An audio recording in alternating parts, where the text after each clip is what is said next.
Kagura, bakit may dala ka laging payong? Pakialam mo ba ha? Sana hindi na ako sumama sa'yo, nakakainis ka. Galit agad? May regla ka ba? Nagtatanong lang naman ako ah. Hay, ewan ko sa'yo, bakit kasi nakikialam ka sa payong ko? Sorry na po, anong gusto mo merienda? Libre ko. Talaga? Sige, okay na tayo, hindi na ako galit sa'yo.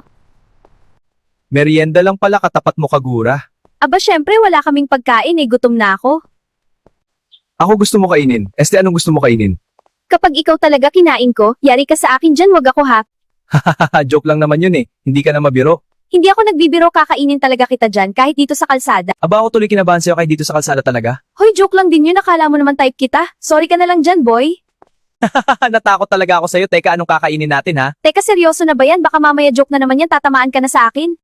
Oo, seryoso na ito. Anong gusto mo?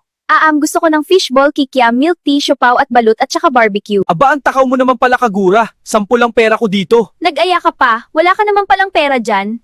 Aba, malay ko ba na matakaw ka pala? Akala ko boy bawang okit na, hindi pala. Grabe naman yun.